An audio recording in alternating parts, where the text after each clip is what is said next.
அன்பு நேயர்களுக்கு இனிதான வணக்கங்கள். நேயர்களே,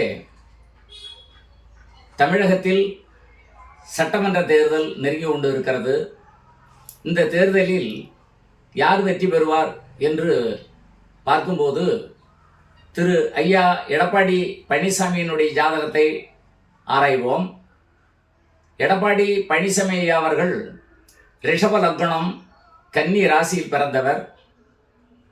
அவருக்கு ஜனனகாலத்தில் லக்னத்தில் குரு, அதே குரு பகவான் இன்று 2ஆம் இடத்தில் இருக்கின்றார். இந்த ஜாதகத்தை ஏற்கனவே 22/1/2026 அன்று விரிவான பதிவாக வைத்திருக்கின்றேன். என்றாலும் புரிதல் பதிவாக இன்று அவருடைய ஜாதகத்தை பார்ப்போம்.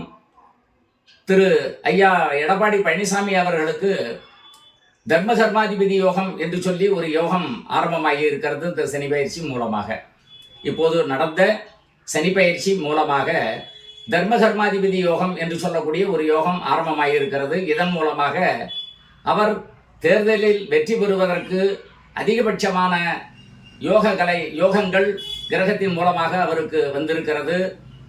தனஸ்தானம் என்று சொல்லக்கூடிய 2ஆம் இடத்தில் குரு பகவான் இருக்கின்றார். லக்னாதிபதி சுக்கிரன் உச்சஸ்தானத்தில் இருக்கின்றார். வந்திருக்கக்கூடிய சனி தர்மகர்ம யோகத்தை கொடுத்து பதவியை கொடுக்கும் என்பதில் எந்த விதமான ஐயமும் இல்லை நேயர்களே.